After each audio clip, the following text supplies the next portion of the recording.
आज का ये एपिसोड शुरू करने से पहले एक छोटी सी बात। क्या आप भी अपना पॉडकास्ट बनाने की सोच रहे हैं? तो एंकर ट्राई कीजिए। ये पॉडकास्ट बनाने का सबसे आसान तरीका है।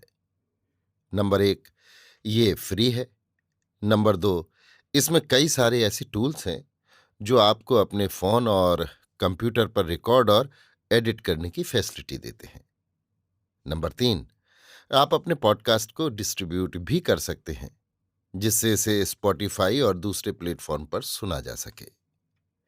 तो डाउनलोड कीजिए फ्री एंकर ऐप या विजिट कीजिए anchor.fm पर अपना पॉडकास्ट स्टार्ट करने के लिए। ये तो थी एक छोटी सी जानकारी, और अब शुरू करते हैं एपिसोड का सिलसिला। तो आज के एपिसोड में लीजिए सुनिए आचार्य चतुर्सेन शास्त्री के लिखे उपन्यास सोमनाथ के 116वें भाग कंथकोट की ओर को मेरी यानी समीर गोस्वामी की आवाज में।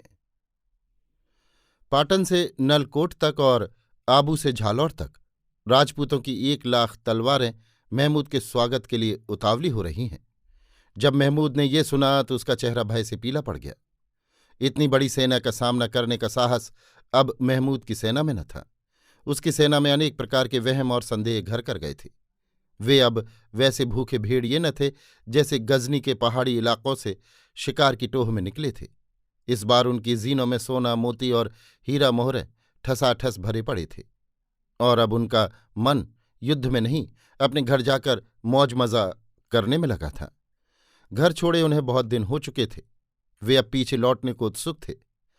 अब वे युद्ध का खतरा नहीं उठाना चाहते थे, परंतु घर तो अभी बहुत दूर था और तलवार की धार पर पैर रखकर ही वे लौट सकते थे। अमीर के पास भी अतोल खजाना था। उसकी रक्षा का प्रश्न बहुत महत्वपूर्ण हो उठा था।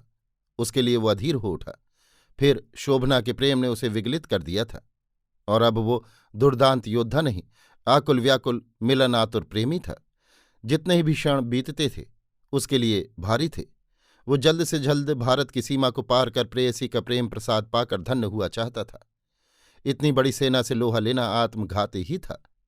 इसलिए उसने राजपूतों की तलवार से बचने के लिए सिंध की राह पकड़ना श्रेयस्कर समझा और कंथकोट की ओर बाग मोड़ी।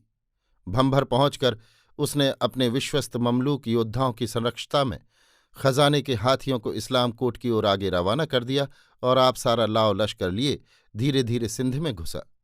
छद्मवेशी दामू मेहता इसी ताक में थे। इसी क्षण तड़ित वेग से उनकी साड़नियां चारों दिशाओं को छूटी। अभी अमीर कंथकोट पहुंच भी नहीं पाया था कि उसको सूचना मिली कि भीनमाल से अमरकोट तक राजपूतों की तलवारें छा रही हैं।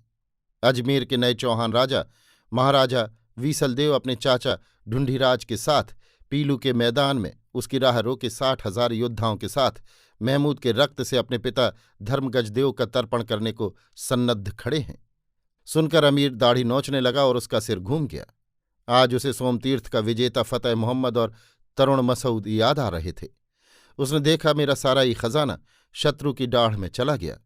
एक ओर से महाराज वीसलदेव और दूसरी ओर से सांभरपति ढूंढीराज धीरे धीरे अमीर का माल खजाना लादी हुई गज सैन्य को दबोचते इस्लाम कोट की ओर बढ़ रहे थे। इस प्रकार अमीर और उसके खजाने के बीच एक दीवार खड़ी हो गई थी।